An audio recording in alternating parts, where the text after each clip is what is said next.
Hi, I'm Teresa, Catholic author, speaker, and radio host of the program Catholic Connection, heard daily on EWTN Global Catholic Radio. And welcome to another segment of 10 Minutes with Teresa Tomeo, or as I like to call it, 10 Minutes with T, and that would be me. This is a segment where we take a brief look at timely issues affecting our Catholic faith and our world.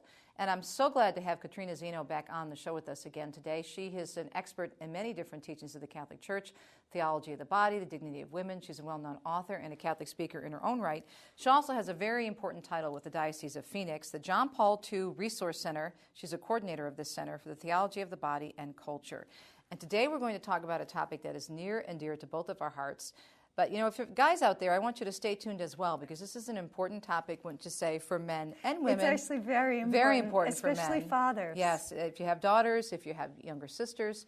And we're calling this segment Sacred Beauty. Now, that is a very beautiful title, Sacred Beauty, because the way Christ sees women and what Christ calls beautiful and the Church calls beautiful is much different than what the world gives us. And this is something that absolutely drives me crazy, because you know my work in media awareness and activism, and I also struggled with an eating disorder as a child, so I'm very familiar with how the media portrays women and their idea of beautiful.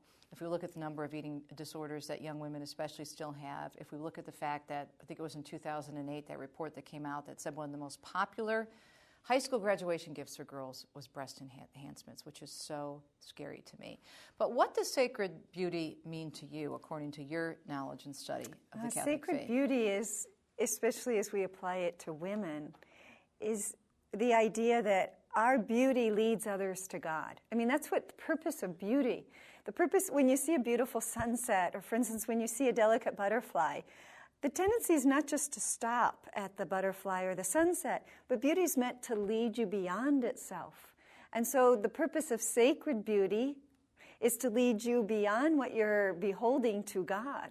And so when we talk about sacred beauty in terms of a woman, that means our beauty, people don't stop at us. Right. But our beauty, the way we dress, the way we present ourselves, the jewelry that we wear, the purpose of that is to lead others beyond ourselves to God. And the difficulty I have found with many Christian and Catholic women is that because of all the messages in the media that we don't want to dress in a sexualized way, I mean, that's what's portrayed, right. We know now, for younger and younger ages, we kind of get stuck, because then sometimes we then tend dressing in a way that diminishes our femininity instead of trying to enhance our beauty. Right. Like, one of the ways I like to think about a woman's body is like a monstrance. So that's a beautiful analogy. Wow. The purpose of a monstrance is supposed to be beautiful, but it's not beautiful for its own purpose, right? The beauty of a monstrance, of what it holds. Exactly, is to show forth the beauty of God. And so too, I like to think of a woman's body like a monstrance. And so the purpose of our bodies, one of the purposes is to show forth the beauty of God. So I like to ask young women and not so young women, so how are you clothing your monstrance?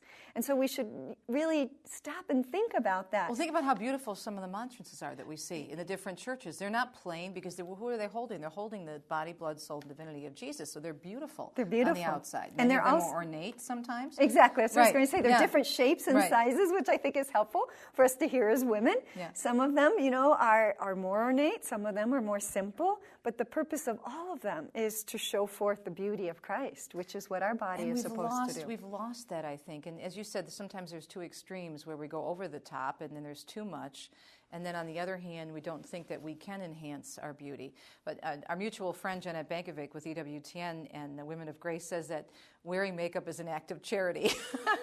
And I love that line, because that is so true for me. I really think it is. Because you are presenting yourself as a daughter of the King, and our bodies are temples of the Holy Spirit, so why not look your best? Well, I think we could even extend that to say dressing beautifully is an act of charity. I think that this is kind of a strong statement, but I think that in general, we as women owe an apology to the men in our lives, because we've been kind of so fixated with trying to take away from drawing any attention to ourselves, that therefore we've dressed sometimes in a frumpy way or sometimes in just a sloppy way, because we've been told, no, don't draw the attention to yourself. And so I think that we can owe the men an apology. I think one reason, there are many reasons, but why men turn to pornography is because they aren't experiencing the real beauty of women who are just naturally in their sphere. And now that's different than women who are dressing in a sexy way. That's not beauty. That's dressing to attract the attention to themselves. That's making yourself an object, which is supposedly what we fought against for so many years in the 60s. Don't even get me started on that. Now, in your work, you put together this beautiful summary, Katrina's ABCs of Dressing for Beauty. So we only have about 5 minutes left, so I want to go through these, and there's actually 5. Dress to bring attention to the face. Dress according to your body type. Dress according to the context. Don't flaunt the feminine, accentuate it. And dress to express yourself. I think these are great. Thank you. Thank you. Well, they came out of a lot of struggle, a lot of reading, trying to... Our church and our faith is wonderful. It usually doesn't give us lists. What makes the Catholic faith so profound is it gives us principles. Mm-hmm. For instance, our Catholic faith never tells us you must have 2 children. You must have... It presents the principles by which we are to exercise our responsible parenthood. Exactly. Mm-hmm. And so that's what I was looking for, is how could I create some principles to guide people? Because, for instance, I grew up in San Diego. That's radically different than growing up in the Midwest or in New England. Mm-hmm. Because the dress according to context. I always like to say, would you wear your bathing suit to the beach? Sure. Would you wear it to Mass? Absolutely not. And so we have to take into context where we are. And I said, don't wear your tutu to play softball. Right. I mean, that's the appropriate time to wear shorts and a T-shirt. But you don't wear shorts and a T-shirt to church. And so the idea of dress to bring attention to the face. The example I like to use is, we have a lot of V-neck blouses and shirts. Well, that's not the time to wear a crucifix that dangles right here. Mm-hmm. Because where's someone's eye going to go? Likewise, when you've got a shirt here and shorts here or pants here, and you've got skin showing, where's the eye going to go? It's going to go right here. And so if we really just stop to take time to bring the attention up to the face, that can go a long way. And then... Isn't it interesting, I don't mean to interrupt you, but even the shows, we've been talking a lot on our segments with you about the universal truths that, everything goes back to God, whether people realize it or not. But even with shows like, because I love to watch some of these shows, What Not to Wear. Yes. The women the clothes they present are modest. Mm-hmm. And they tell the women who are dressing provocatively, what are you doing? What are you putting out there? And these people don't ever mention religion, God, especially not the Catholic Church. But what they give these women is how to accentuate their features and how to dress well. But it's modest dress. I mean, okay, some of them I would say, well, it's a little bit over the top. I'd say most of the time they dress them very well, and they take them out of this avenue where they are presenting themselves as an object, either too much over the top or, frumpy in a frumpy way. And yet they go back to the basics. And there we go again. We can see these universal truths of the Catholic Church. There's a great line in one of those, which the man says to the woman, you're not built like a rectangle, therefore don't dress like a rectangle. And that's where the D came from. Don't flaunt the feminine, accentuate it. Because we can go to the other extreme and think, I've got to hide my feminine form because my feminine form is an occasion of sin for every man that I meet. That is such a horrible orientation to be walking around with, that I have to hide my feminine form, otherwise I might, lead men into sin. Well, no, we're not supposed to flaunt it. But I always say, my son from the back looks like this. Mm-hmm. I look like this. And therefore, my clothes should reflect the fact that I'm not a man. And so I can accentuate the feminine without flaunting it.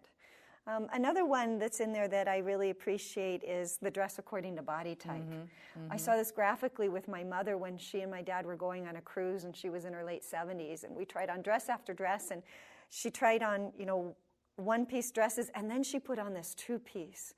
Absolutely stunning on her because of her body type. Right. The one-piece just wasn't beautiful for her.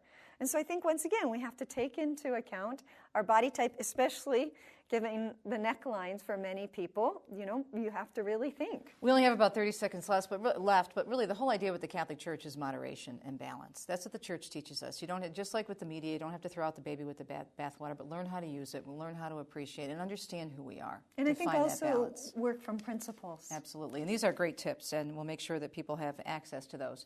Thanks for joining us on another segment with 10 Minutes with Teresa or 10 Minutes with T. And we hope you tune in next time. And once again, we've been chatting with Katrina Katrina Zeno from the Diocese of Phoenix. We'll see you on our next segment of 10 Minutes with yours truly, Teresa Tomeo.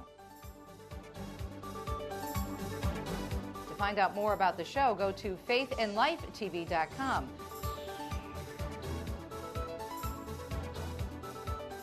To book Teresa for a speaking event or to find out more about Teresa's ministry, visit teresatomeo.com.